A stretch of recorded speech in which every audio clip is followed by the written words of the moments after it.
A breakdown, yet another one, in the ceasefire between the U.S. and Iran. We look beyond the airstrikes and the Strait of Hormuz into Tehran, the state funeral of the Supreme Leader, and Iran's attempt to tell the story of a political transition. At the NATO summit in Ankara, the cameras were fixed on Trump and Erdogan, and they put on a show. Plus, UPF, one of the biggest stories in public health. We examine ultra-processed food, the PR element, and the spin.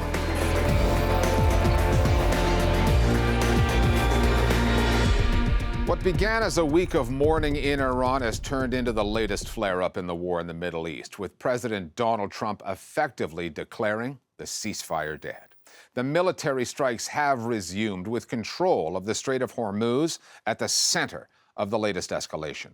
Washington described its attacks as punishment for Iran's assertion of dominance over the waterway. Iran answered by striking Gulf states and U.S. military bases across the region, saying it would deliver a crushing response to the U.S. The ceasefire collapsed as Western news outlets were trying to figure out what to make of the millions of Iranians publicly paying homage to the late Supreme Leader, Ayatollah Ali Khamenei, who was assassinated on the first day of this war. The very same leader who just prior to the war, Iranians had been protesting against in the streets. The Western reporters and influencers granted access to the funeral were a story in themselves, players in the information war that is also part of this conflict, and evidence of just how strategically Tehran is calibrating its media messaging. Ayatollah Ali Khamenei was assassinated on day one of the war, February 28th, in a joint U.S.-Israeli operation. Israel carried out the strike, with the CIA reportedly providing the intel that ID'd his location. Sayyid Ali Husseini Khamenei dar rah sarbulandi. 4 months later, the Iranian state laid him to rest in a funeral that lasted 6 days and was choreographed with news cameras in mind. The turnout was not just colossal, it was sustained. Millions came out, first in Tehran, then in other cities the Supreme Leader's coffin was carried through. Halfway through the ceremonies, however, attention was turned back onto the Strait of Hormuz, the strategically important waterway, the state of which set off the fighting and lit up the skies over the Gulf once again. Iran has specifically said that it will control the Straits of Hormuz. This week, we saw vessels from Saudi Arabia and Qatar attacked. Now, Iran has not taken responsibility for these attacks, and then we saw the U.S. say that they are attacking Iran. And every time they hit us, we're going to hit them 20. And then you saw retaliatory attacks on U.S. military sites by Iran in Bahrain, in Qatar, and Kuwait. And of course, Trump called Iranians scum and said that he does not even know if he wants to have negotiations with Iran. The overlap of the escalation with the funeral is very significant because the funeral, this is a very political event. It's a show of defiance, essentially telling the US, Israel, and the world that, look, they wanted to do regime change. Regime didn't fall. They killed the Supreme Leader, but we're still continuing. So that's the core message of the funeral. And in the middle of this comes escalation. The Ayatollah's funeral, the size of those crowds shocked Donald Trump. He told the political site Axios that he thought Iranians hated Khamenei. Just a month before his assassination, millions of them were on the streets protesting against the Supreme Leader's rule. While this war has undoubtedly touched a patriotic nerve in Iranians and boosted support for the state, the funeral, the scale and spectacle is no proof that the authorities now have majority support. What it has done is complicate the media narrative, the binary one. But this was a massive show of support for the government from millions of Iranians. That Iranians are either largely loyal to their leaders or out to overthrow them. For a lot of your viewers, there'll be confusion. They see millions of people on the streets earlier this year, this Iranian protest movements, and then millions of people expressing their condolences at the assassination of Ayatollah Khamenei. There's nothing unusual about this. It's a big country, so having 20 million people express an opinion this way, you can also have another 20 million people express an opinion that way. What this shows is that Iran is quite a polarized, divided society. The regime clearly has supporters, but in a country of 93 million, 15 to 20% amounts to millions. So we have to stop this black and white analysis of the Islamic Republic.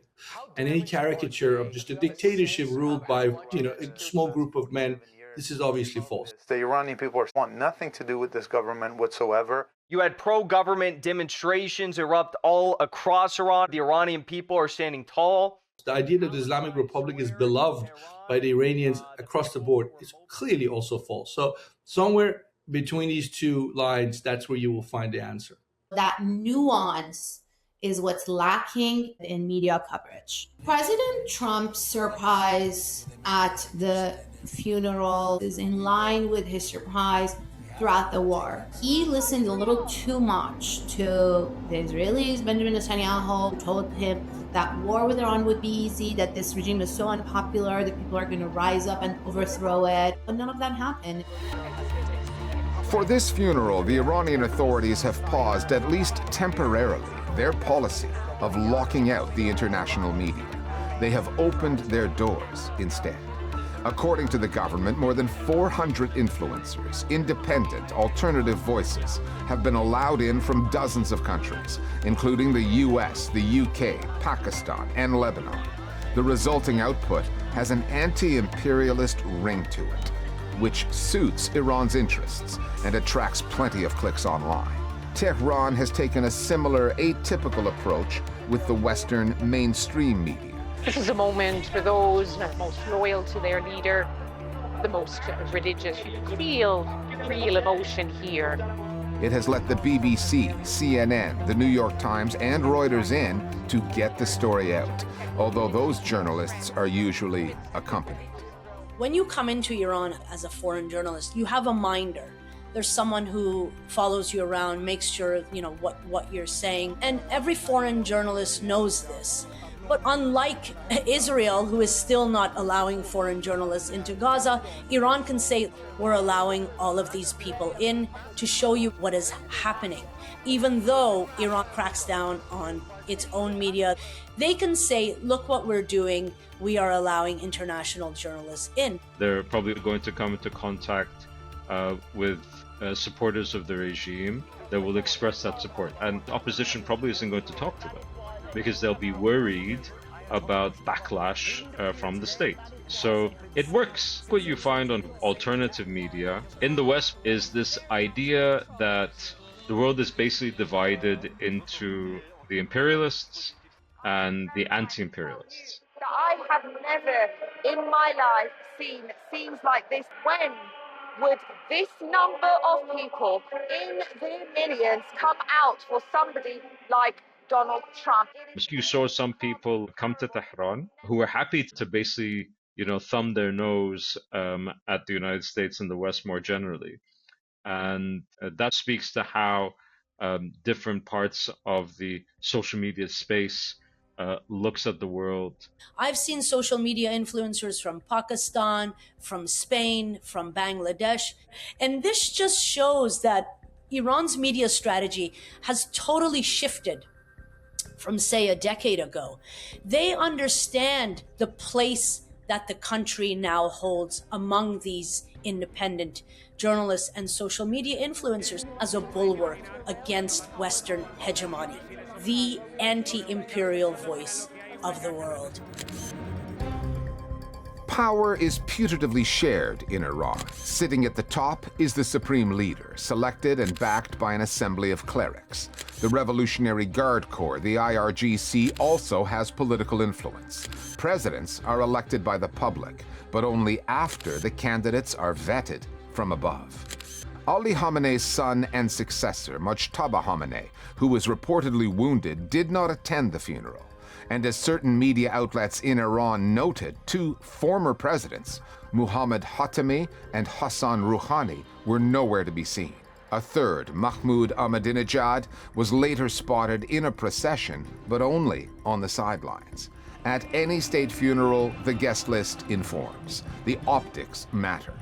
What came out of Iran projected an image of stability to the outside world. But in the up-close eyes of some of Iran's own media, it signaled that there are schisms within. Mohammad Khatami wasn't at the funeral. Hassan Rouhani was not invited at the funeral. What does that tell you? There are serious divisions inside, which means you can look for the regime tent shrinking even more. The question is, how small can it get? Former presidents are no longer welcome, but who is? Because you can say, well, countries at a state of war, and there's no time for being politically inclusive.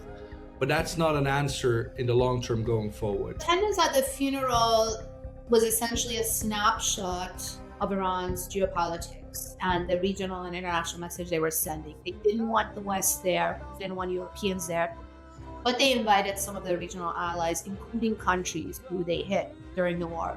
Saudi Arabia is the most notable. This shows the path forward for Iran in how to manage their relationships, because the relationships between these countries cannot be the same as it was before the war. From one carefully managed spectacle to another, this week's NATO summit in Turkiye was as much about optics as anything else. Donald Trump and Recep Tayyip Erdogan delivered plenty on that score, projecting calm and unity during some rocky geopolitical times. Tracking that story for us, Elettra Scrivo. The first visit to Turkiye by a U.S. president in over a decade unfolded with a lavish ceremony, with each photo op designed to project strength and friendship. Recep Tayyip Erdogan greeted Donald Trump personally at the airport before Turkish cavalry escorted the motorcade to the presidential palace. And Trump played his part, praising the host while lashing out at other European allies, who he accused of failing to back the campaign against Iran. I was very disappointed with NATO, and frankly, if it weren't held in Turkey, where my friend happens to be a very strong leader, a very strong person, it's possible that I wouldn't have attended. Spain is a terrible partner in NATO. They don't participate, they don't pay. What attracted far less attention was Turkiye's ban on demonstrations until after the summit, amid a widening crackdown on press freedom and dissent. Just last week, 2 journalists and a comedian were arrested. What was happening outside the summit was a contrast with what was happening inside. Journalists asked leaders some probing and at times uncomfortable questions, like this one from a Danish reporter who confronted Mark Rutte on his relationship with Donald Trump. You sit next to Donald Trump in moments where he talks about conquering Greenland, talks about lashing out at allies like Spain, starting trade wars, things that it doesn't seem like the old Mark Rutte would approve of. Does this have any effect on your self-respect when you sit next to him like that and say nothing? Despite these awkward moments, the images that prevailed were the ones Ankara and Washington wanted the world to see. Unity, strength, control. How long that lasts is another story. Anyone who tries to eat well and stay healthy knows that nutritional science keeps evolving. There's study after study about the benefits of this nutrient or that. It's hard to keep up. One story that makes headlines these days is that of ultra-processed food, or UPF. UPF products are industrially formulated and are now a big part of global diets. They usually come wrapped in bright packaging with long lists on the back of ingredients that, let's face it, many of us have never heard of. On the front of the same package, you will often find claims written to reassure us that UPF is nutritious.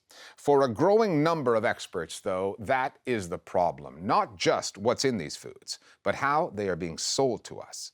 Because diet-related chronic diseases are on the rise, and it may be due to the high consumption of UPF. The Listening Post's Nick Muirhead now on Big Food, the industry that keeps telling us that ultra-processed meals are a good thing. What is the biggest health story of our time? is it the impact of climate change? If temperatures continue to climb, the impact on human health could be profound. The spread of disease? Outbreaks of the deadly Ebola virus, a global health emergency. What about the 11 million deaths that are linked to poor diets every year?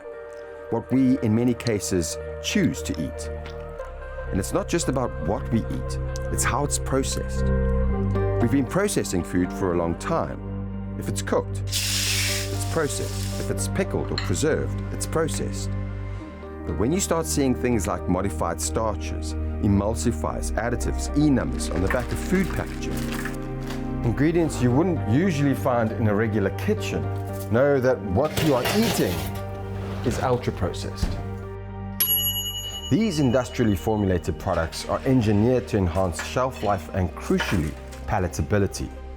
They've been around for decades, but the term ultra-processed food, or UPF, was only coined in 2009, and that mattered.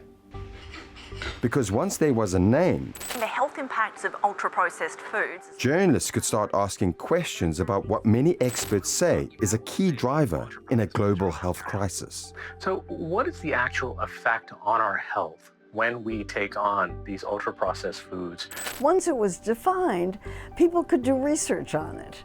And they could look at how much ultra-processed foods they're eating. And as those studies started to come out, they showed a profound influence of ultra-processed foods on poor health. And the media has picked it up. Now, these things tend to be cyclical. There was a scare about sugar 10, 15 years ago. People were very concerned about fat prior to that. Carbohydrates have been a dietary villain in recent times. These things tend to sell newspapers, they tend to sell books. Today, around 60% of calories consumed in American households come from UPF, which is linked to higher risks of cardiovascular disease, type 2 diabetes, obesity, mental health issues, and premature death. But you wouldn't guess that walking down the aisle of a supermarket. In fact, quite the opposite. Consumers are bombarded with marketing telling them that UPF is not only safe, but healthy. Claims like immune boosting, low fat, packed with goodness, part of a balanced breakfast, what marketers call a health halo. In the US, this approach took off in the 1990s when Congress, after intense lobbying by the food industry, passed legislation allowing manufacturers to make a growing range of what many see as dubious health claims about their products. So after the early 1990s, they could claim that their products prevented heart disease, prevented cancer, and there was legislation after legislation after legislation that weakened the ability of the Food and Drug Administration to control those advertisements. In case you haven't already heard the news, Honey Nut Cheerios can help lower your cholesterol as part of a heart-healthy diet. And allowed food companies much more leeway in marketing their foods as healthy. I wouldn't say it's misleading or deceptive as such. I mean, companies are going to portray their products in the best possible light. And also, when it comes to food, because of all these various food scares or fads, people are looking for certain types of food. They're looking for particular nutrients, or they're looking for the absence of particular nutrients. So if people are concerned about fat, for example, then I think it's perfectly reasonable if you make a yogurt that's low in fat to say this is low in fat. So one of the biggest factor which I consider misleading is that all these claims, high protein, low sugar, low fat, they attract public attention towards health. But the products contain high amounts of sugar, salt, or fats, which is not revealed. So they are actually concealed. Arun Gupta is one of 43 global experts who contributed to a landmark series in The Lancet, a leading medical journal, that looked at the impact UPF is having on global health. India is significant because it is the fastest growing market of UPF on Earth. And according to Gupta, the pattern of poor health has followed the increased consumption. So has the practice of misleading health halos. One of the commonest factors is, again, I want to repeat, is the concealment of important information. For example, in this ad of noodles, you see a young school-going child, consumption of it is linked to examination results, but nowhere it tells you that it could be high in salt or high in fat or sugar. Where another movie actor, Amir Khan, calling the Britannia biscuits a good choice because they are zero added sugar, but they don't tell what exactly it is in it. For example, you see, so use of fresh tomatoes here, use of coconut here. While their quantity inside the products we found is minuscule. So creating a health halo in these advertisements. So these are important things to remember, that for the purpose of increasing their sales, industry will do anything. It's not just health halo marketing that lures consumers into a false sense of food security. How often have you gone online and seen a new study touting the latest benefit of a UPF product? Typically, there's nothing organic about that coverage. The studies are usually funded by the industry and tend to produce favorable results. A practice that was exposed by the Associated Press in 2016 that wrote, "One of the industry's most powerful tactics is the funding of nutrition research. It carries the weight of academic authority, becomes part of scientific literature, and generates headlines." Conflicts of interest are disclosed these days, but they do raise the question around what kind of research is fit to print. If you're funded by the food industry and you're doing research into food, and particularly food that company is making, then clearly it's a conflict of interest. People should know about it. But that doesn't mean that the science is corrupt per se. If you believe that, you've got to then prove it. You don't start from the basis that all industry-funded scientists are corrupt and you can ignore everything they ever say. That's why we have a peer review process. That's why we have checks and balances in the world of academia to make sure that the science is as robust as possible. When I, as a peer reviewer, see a study that is paid for by a company whose product is being tested and the product is shown to be enormously beneficial for health, I turn the study down. I say, don't accept this. This is a conflict of interest here that's so blatant that you really shouldn't be publishing it. This has nothing whatsoever to do with science. It has everything to do with marketing. A wonderful world of freshness. It's the wonderful, wonderful, wonderful world of Salem cigarettes. Misleading claims, funded research, lobbying. It's hard not to draw parallels in this story to how Big Tobacco tried to downplay the harmful effects of smoking as far back as the 1950s. It's difficult to quantify how many lives were lost due to that deception, but analysts agree that it's in the millions, and in the US alone, hundreds of billions of dollars have been paid out in lawsuits by Big Tobacco.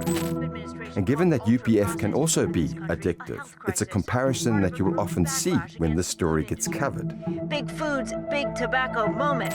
Some go further, like in this interview on CBS News with David Kessler, who, as commissioner of the FDA in the 1990s, took on Big Tobacco. He's now aiming to do the same with the food industry. In terms of a public health crisis, how does this compare with tobacco? It's as large, if not larger. The tobacco industry knew long before the general public did that smoking cigarettes cause lung cancer. But the first thing they did was to cast doubt on the research. They funded research to show that cigarettes were harmless. There are some people who smoke and don't get sick. You cast doubt on the research. That's number one. And then after that, you blame personal responsibility. We're not forcing people to smoke cigarettes. And behind the scenes, they did a lot of lobbying to make sure that nobody did any regulation of cigarettes until the evidence was so overwhelming that it couldn't be ignored anymore. And then cigarette companies bought food companies. And they taught the food companies how to do exactly the same thing. Christopher Snowdon works for the Institute of Economic Affairs and recently produced a paper called The Corporate Playbook.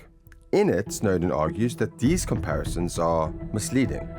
What you'll often hear is pundits going on air and saying big food is taking a leaf out of big tobacco's playbook, but that's a characterization you don't agree with. Why not? Well, the people who talk about the so-called tobacco playbook, generally speaking, are people who are trying to apply anti-tobacco policies to the food industry or the alcohol industry or the gambling industry or whatever it may be. It's projection, actually. What these people are following is an anti-tobacco playbook of advertising bans, tax rises, demonizing the industry, demonizing the product, and all the rest of it. They are clearly following this anti-smoking blueprint, and they're accusing what they see as their opponents of doing the same thing. There's one move that big food can make that doesn't come from big tobacco's playbook. We don't have to smoke to survive, but we do need to eat. The industry argues that ultra-processed foods serve a purpose. They're cheap, convenient, and calorie-dense. A lifeline for those with little time and limited resources. But for experts studying the impact that UPF is having on our health, that defense is hard to swallow.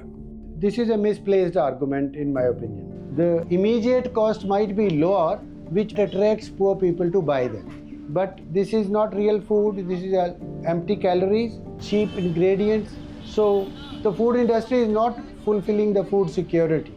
Food industry is creating a market for the food products which are not real foods. If we want people who don't have a lot of resources to eat more healthfully, we need to give them the resources to do that. And that's a policy issue. And I think the whole question of ultra-processed foods is one that bears on inequality. And wealthy, educated people can afford to eat as healthfully as they like, and poor people cannot. That's not fair. We need to fix that. And the way to fix that is not by saying that ultra-processed foods are terrific. It's by making sure that healthier foods are more accessible, affordable, desirable, and available. And finally, for more than 2.5 years now, Israel's genocide in Gaza has been live-streamed by Palestinians there. But over that same period, those witnesses have been the targets of a malicious Israeli-led campaign aimed at erasing the evidence of the country's war crimes. And that has led to some major social media platforms, including Meta, suspending, banning, or deleting accounts documenting what the world needs to know. Which is why initiatives that gather and preserve that visual evidence matter. This past week, a new project was launched designed to do just that. An organization called Israel Exposed created an open-source platform called archivegenocide.com. Check it out, and you will see it has already compiled more than 64,000 videos, 17,000 images, live map updates, and a victim database. History has repeatedly taught us that genocide does not end with the killing. It is always followed by denial and disinformation, a playbook that Israel uses and repeatedly. The launch of archivegenocide.com sends a simple message to both the Israelis and Silicon Valley. If big tech erases the evidence, there are others among us who will work to preserve it.